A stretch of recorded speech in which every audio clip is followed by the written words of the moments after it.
The first memory I have of my parents is not a hug. It is not a smile. It is the sound of a car door closing and never opening again. My name is Emily Carter. I am 19 years old, and I currently live in Cleveland, Ohio.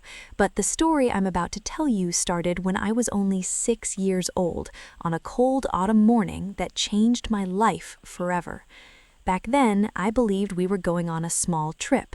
My mother told me to wear my blue sweater, the one with the tiny white buttons. My father carried my small pink backpack. Inside it were 2 dresses, a broken doll with missing hair, and a notebook I couldn't even write in yet. I remember holding my mother's hand tightly in the car. "Are we coming back home today?" I asked. She didn't answer immediately. She just looked out the window. My father cleared his throat and said, "We're just going somewhere special, sweetheart." The word special felt warm at the time. I didn't know it meant goodbye. When we arrived, the building looked big and gray. There was a metal gate, a small playground with rusty swings, a sign that said Hope Valley Children's Home. I had never heard the word orphanage before. They parked the car. My mother fixed my hair. My father adjusted my sweater collar. They walked me inside. A woman at the desk smiled at me. She asked my name.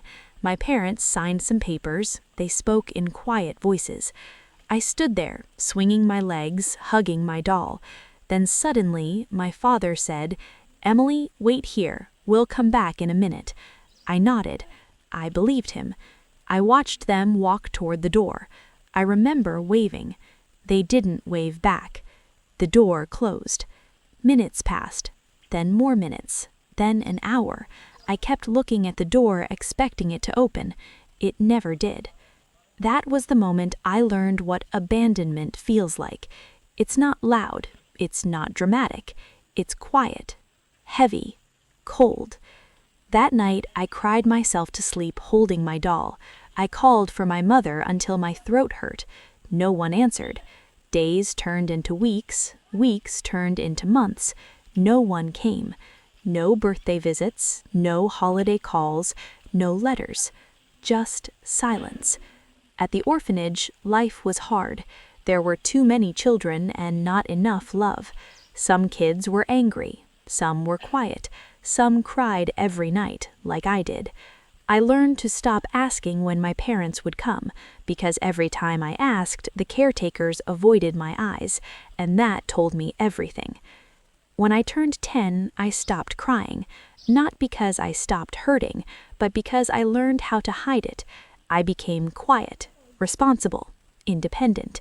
I helped younger kids, cleaned rooms, did my homework perfectly, not because I loved school, but because I wanted to feel worthy. Maybe, if I was good enough, someone would choose me, but no one ever did. Families came, they picked babies, they picked smiling toddlers. They never picked the quiet girl sitting in the corner reading books. By 14, I accepted something painful. I wasn't wanted, not by my parents, not by new families, not by anyone. When I turned 18, I aged out of the system. They gave me a small bag of clothes, some documents, and a bus ticket. No celebration, no goodbye hug, just paperwork and silence. I moved to Cleveland with help from a small youth housing program. I worked part-time at a coffee shop and attended community college in the mornings. Life was hard, but at least it was mine. I tried not to think about my parents. I told myself they were dead. It was easier that way. But fate has a strange sense of timing. One rainy evening, after finishing my shift, I stopped at a grocery store near my apartment. I was tired, my hair was messy, my hands smelled of coffee and soap. I was standing in the bread aisle when I heard a familiar voice behind me, a voice I hadn't heard in 13 years. "Emily?" My body froze. I turned slowly, and there she was, my mother. Older, wrinkles around her eyes, but the same face, the same voice. My heart slammed against my chest. I couldn't breathe. Behind her stood my father, holding a shopping basket. looking at me like he had seen a ghost. For a moment, none of us spoke. The air felt heavy. Then my mother started crying. "Oh my God, it's really you," she whispered. My hands started shaking. 13 years of pain, anger, questions exploded inside me. I didn't hug her. I didn't smile. I took one step back and said the words I had been holding in my heart since I was 6 years old. "Why did you leave me?" The store noise disappeared. It was just us, and the truth I had waited my entire life to hear. When I asked, "Why did you leave me?" my voice didn't sound angry.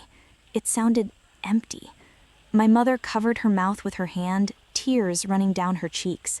My father looked down at the floor, his fingers tightening around the grocery basket like it was the only thing keeping him standing. People walked past us in the store, unaware that my entire childhood was standing right in front of me. "We didn't have a choice," my mother finally said, her voice shaking. I laughed, not because it was funny, because it was painful. "You always have a choice," I said. "You chose to walk away." My father finally looked at me. "You don't understand what life was like back then," he said quietly. "We were drowning. No money, no support. We thought you'd have a better life." A better life. The words felt like a slap. "You thought strangers would love me more than my own parents?" I asked. My mother reached out to touch my arm. I pulled away.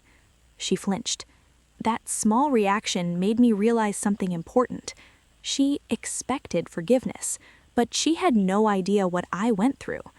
We stood there for several seconds in silence. Then my father spoke again. "Can we talk somewhere else, please?" Against my better judgment, I agreed, not because I wanted to forgive them, but because I wanted answers. We went to a small cafe across the street. I sat across from them, arms crossed, my heart beating so loudly I could hear it in my ears. My mother started talking. She told me that when I was 5, my father lost his job. Rent piled up, bills grew. They moved between apartments. They fought every night. She said they were young, scared, broken. And when the eviction notice came, she whispered, we panicked. My father added, "Someone told us about the orphanage. They said it was temporary, that we could get you back once we got stable." Temporary. I felt my chest tighten. "You never came back," I said. My mother's eyes filled with guilt. "We were ashamed," she said. "Time passed. We thought you'd hate us. Then years passed, and we didn't know how to face you." "So you just erased me?" I asked. "No," she cried. "Not a day went by without thinking about you." I stared at her. If she thought about me, why did I spend birthdays alone? Why did I cry myself to sleep? Why did I age out of the system with no family? Something didn't add up. I asked them where they lived now. They exchanged glances. "We live in Toledo. We have 2 other kids." The words hit me harder than I expected. Other kids. So they didn't stop being parents. They just stopped being my parents. My hands trembled under the table. "You built a new family," I said slowly, "while I was alone." My mother cried harder. "They don't know about you," she admitted. That's when anger finally exploded inside me. "So you're my secret? Something to hide?" My father sighed deeply. "We were going to tell them someday." Someday never came. The cafe felt too small, too tight, like I was suffocating. I stood up. "I need air," I said. Outside, rain had started falling softly. I stood under the cafe awning, staring at the street, trying to control my breathing. My entire identity felt shaken. The people who created me abandoned me, then replaced me, then hid me. After a few minutes, my mother came outside. "Emily," she said softly, "please let us make things right." I looked at her. "Tell me the truth, the real truth, not the story you tell yourself to sleep at night." She hesitated. That hesitation told me everything. "There's more," I said. Her eyes filled with fear. She nodded slowly. "There is," she whispered. My heart sank. She took a deep breath. "The orphanage wasn't our first option." I felt a chill run through my body. "What do you mean?" I asked. She looked away. "We tried to give you to someone else first." The world stopped. "Someone else?" I repeated. "Yes," she said. "My sister. My aunt. She said no. She said taking you would ruin her marriage. After that, we didn't know what to do." I felt sick. So I wasn't just abandoned. I was rejected by more than one person. Tears burned my eyes, but I refused to let them fall. "You didn't just leave me. You gave up on me." My mother dropped to her knees on the wet pavement. "I'm sorry," she cried. "I know I don't deserve forgiveness." I stood there, soaked in rain, watching her cry. For the first time in my life, I wasn't the small girl begging to be loved. I was the one holding power. But something inside me still felt unfinished, because there was one more question burning in my mind, one more truth I needed. "Did you ever come back to the orphanage?" I asked quietly. She froze. Her silence answered me before her words did. "No," she whispered. That was the moment I realized. They didn't lose me. They abandoned me. On purpose. When my mother whispered no, the rain felt colder. Not because of the weather, because of the truth. They didn't come back. Not once. Not to check on me. Not to see if I was alive. Not even to say goodbye properly. I stood there in silence, staring at the woman who gave birth to me. Her knees were on the wet pavement, her hands shaking, mascara running down her face. But I felt nothing. No anger, no sadness, just a strange calm.